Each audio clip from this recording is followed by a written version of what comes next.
Friends and neighbors, it's Neil Street back again. Never gets old making the second break of a tournament, and I'm starting this a little, giving myself a little more lead time so I can read another blog entry for you guys. So here's one that it's called Epiphany. I wrote it on June 10th, 2016, and here goes. I had an epiphany last night. Briefly stated, it's that I really don't like playing cash games. I've had this epiphany before, but every time I have it, makes it that much harder to return to playing them. At some point in the future, I'll probably swear off them completely. The ironic thing is that I've made more play money playing cash games than I have playing any other poker style. If I stop playing them, my yearly profits will drop, and dramatically. However, there's more to life than play money. Let me try to explain what I don't like about cash games. Actually, it'll be easier to explain what I love about MTTs and how cash games don't measure up in comparison. MTTs are highly structured. They're designed to end within a limited amount of time. The escalating antes and blinds guarantee this. Everyone has to deal with them. In that sense, MTTs are much more egalitarian than cash games. When you're playing an MTT, you're essentially a rat in a maze. However, you know you're a rat, and you know you're in a maze. Moreover, you know all the other players are also rats, and that they're in the same maze as you. When you're playing a cash game, it's hard to know who you are, who your opponents are, and where you or anyone else is. It's a bit of a stretch, but I can liken the difference between MTTs and cash games to the difference between rhymed poetry and free verse. Rhymed poetry has rules you must follow, and it forces a structure. Surprisingly, though, there's a lot of freedom in the confinement. Free verse has no rules or structure to speak of. It's amorphous, and the amount of open space you have is so vast, it can paralyze you. Okay, so I only left myself. I we're starting up again in 20 seconds, so piecemeal I'll tell you my current stats and things like I normally do, but I have to pay a little attention since the actual tournament is starting back up in 5, 4, 3, 2, 1. Okay, I'm currently in 12th place with the remaining 17 players of the 259 original entries. The prize pool is 11.3 million, and the money up top for first place is 1,073,000. I'll get to my stats in a little sec. So this I can easily fold. I'm not going to throw all my chips away on the first hand and after the second break ended. So let's see my stats. So I'm seeing the flop 21% of the time. I think it's good to be in the 20s for that. And I'm perfect for showdown, 6 for 6, and I've won 3 pots without showdown. And 3 things I can remember from the recent play before the break started is I got lucky, of course.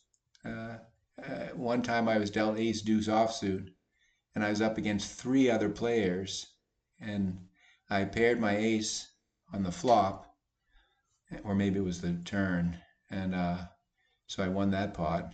And another couple hands later after that, I'll fold this. I was dealt a pair of 9s, and I flopped a set, and then so that gave me a big cash infusion. I think I took out 2 other players. Not they didn't hit the rail, but I won the pot. And then just when I thought it was going to be a photo finish, whether I'd make it to the second break, and so what helped me there was I actually got a walk. When if I hadn't got that walk, I probably wouldn't have made it, and I wouldn't have been able to make this recording. So the next money jump, the payout for 16th place is 142,000. So the payout for 15th is 159. So an extra 17,000. So yeah, it's been over a week since I've been able to make a recording, but so far I'm still perfect on the year. I've played poker every single day of 2026, and I'm not going to let that go for as long as I'm going to let it. I'm going to try to keep going as long as it can, I should say. Okay, so King 10 offsuit that's good enough to call with. I hope no one gets frisky on us. So I'll just call this. And if I hit a queen, I get a straight. So that's a good draw, but I'm not going to throw all my chips in for that. Because that's a gut shot straight. Even if it were an open ender, I probably wouldn't have done it either. There's a Doyle Brunson hand again. 10 deuce offsuit. And I will fold that. I always like to recognize various hands. Like the ones that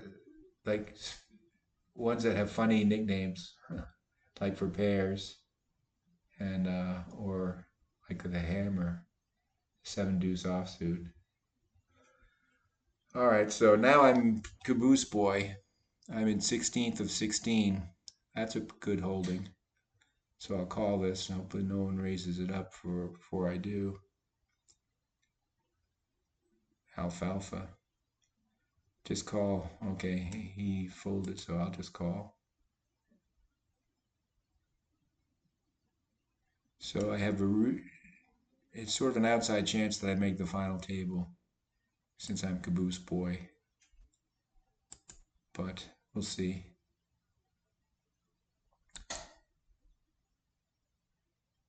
Okay, if someone has a 6, I'm gone.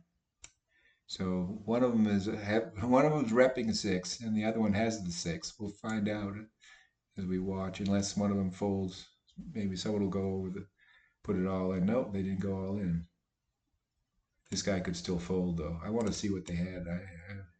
I'm betting this guy has the 6 really. So this guy folded. Huh. He didn't have it. He was repping it. But that's weird to rep it after someone. He was betting after the other guy, so I don't know. Maybe I'm wrong about that. Ace 8. That's on the borderline. I'll call it. Then I'm pot committed. If anyone raises it up, I just have to call. Okay, I paired my ace. Hope no one has a better kicker if they have an ace. But anyway, I'm in no matter what on this one. I might as well just shove it right now. Shove it right now.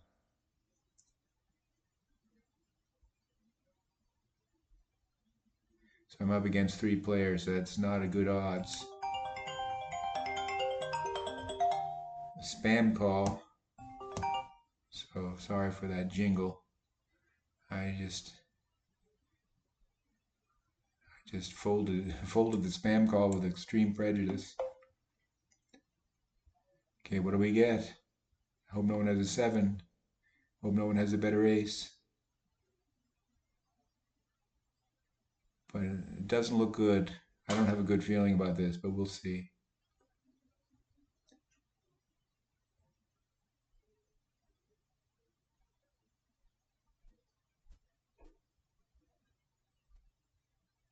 Oh, what are you going to do? That's a hidden hand. Okay, so I end up in 15th. Oh, so I did get a money jump anyway before my day was done. So I end up in 15th place for 159,000. So it's been real, it's been fun, and I shall see you all later.